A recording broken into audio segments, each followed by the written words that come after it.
There are so many productivity tips and tricks out there, especially for video editors. And I have tested a lot of them, but most of them don't actually work. It's just a lot of wishy-washy techniques that make you feel more productive, but don't actually make you edit faster. I define productivity by the outputs. How much editing, how much money was I able to make at the end of the day? And I was able to go from taking 2 weeks on $50 videos to editing $1,000 plus videos that are way higher quality in 3 days. So I'm gonna walk through the 5 systems that I found that helped me edit faster and make more money. The first thing that I do is I focus on maximizing the output of my editing, not optimizing it. The difference between optimizing and maximizing is that optimizing is getting the most bang for your buck. It's how much you get done per hour of editing. Maximizing is getting the most amount of bucks. It's getting as much editing done at the end of the day. I went through a stage where I was following all of the advice and I was optimizing every hour of editing. So it was actually costing me the amount of editing I got done by the end of the day. I was too focused on the amount of productivity checks and deep work and all of that stuff that I didn't actually get much done. So while listening to this whole video, I want you to focus on maximizing the amount of output, not only optimizing it. Don't focus on how much you got done in 1 hour, focus on how much you got done at the end of the day. Which goes into the second thing, which is I don't actually have dedicated editing hours. I don't have like, oh,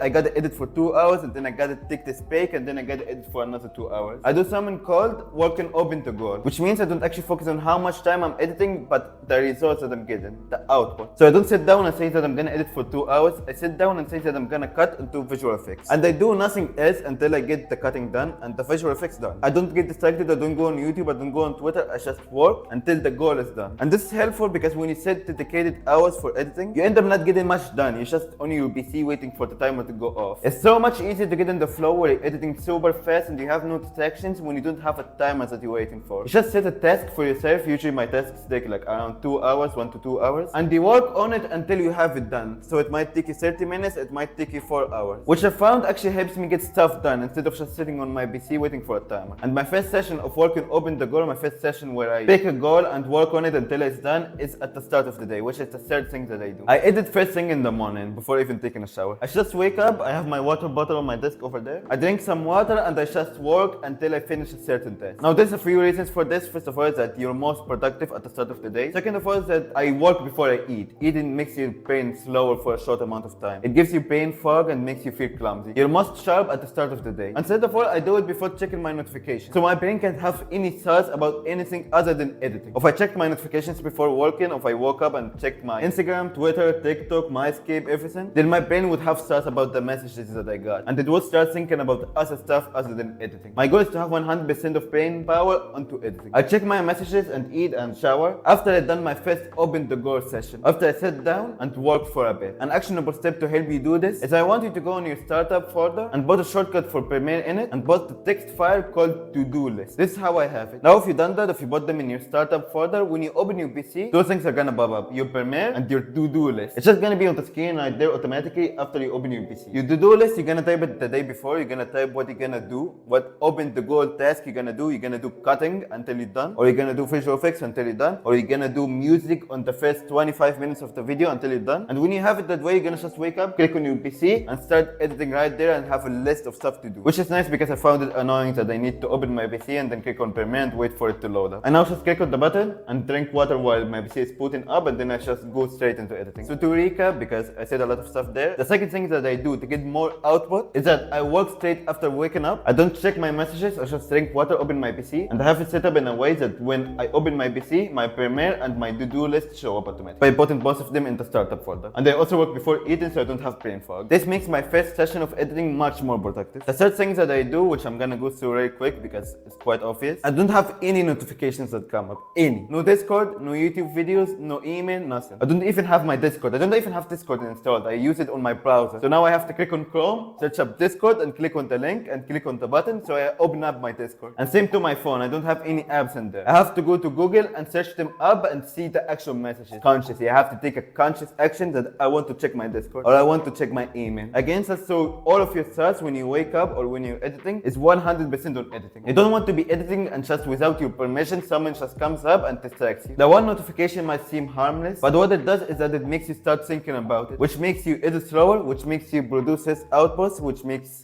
less money for you. So number 3 is no notification. The fifth thing that helped me edit faster is understanding the difference between mindless work and knowledge work. Now in editing, you're gonna have some mindless work and you're gonna have some knowledge work. Mindless work is basically waiting. It's like exporting something. You don't have any anything to do when you're exporting, you're just exporting it. Or when you're writing out like a huge list, or when you're doing like a huge animations that takes a lot of copy pasting. You don't have anything to do there. You cannot do it any faster. You cannot move your mouse any faster. It's just mindless. You're just clicking on some buttons and then waiting, and then clicking on some buttons and then waiting, and then clicking on some buttons and then waiting. Just mindless work. Knowledge work is work where you have complete control over how fast you do it. So for example, cutting or visual effects that are unique, making animations, these stuff don't require any waiting. It's just dependent on how fast you think, how fast you're editing. If you have 200 extra focus while making visual effects, you're gonna make them twice as fast, and you're probably gonna make them even better. And when you have 200 extra focus while cutting, you're gonna cut twice as fast. Now there's some common advice for video editors that I somewhat disagree with. Is that you shouldn't listen to music and shouldn't have anything to mean while editing. And to completely 100% agree when it's knowledge work. You shouldn't have music while you're cutting the video. You shouldn't have music while you're making visual effects that are unique for the video. But the problem with this advice is that it doesn't take into consideration that there's some parts of editing that are completely mindless, that they cannot edit any faster in. And when I was listening to that advice, I wasn't talking to anyone or listening to any music or doing anything while editing for hours per day, working specifically on mindless tasks. It just made me work less because it made the mindless task so much harder. It was just depressing. I was just in my room alone with no sound, just waiting for stuff to happen and clicking my button once every minute. What helped me actually edit faster is having music or talking to someone while doing these mindless tasks. The reason is that if I didn't listen to music or didn't talk with someone while doing it, I wouldn't do it any faster. It would take me the same exact time, but it will just take more energy of me. It's just gonna be more depressing. When I'm doing something mindless and I listen to music or talk to someone, it doesn't even take energy. It's like I'm having fun. It's like a break. And whenever I'm done with that mindless task and I need to cut or do music or do something that's not mindless, I just leave the voice chat, I stop the music, and I work on the not mindless thing. Because in this task specifically that takes brain power, if I was listening to music or talking to someone,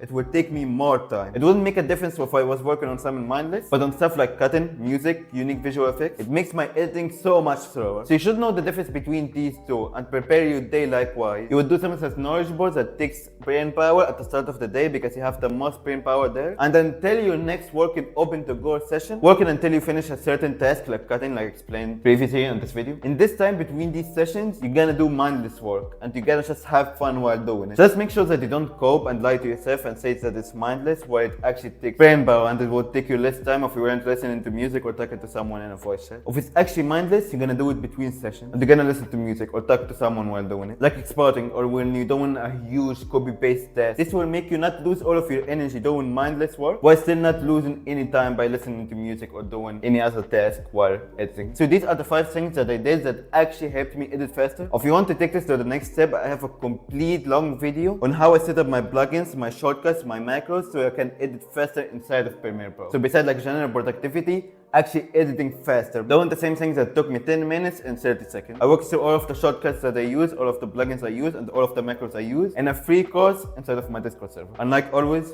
good luck.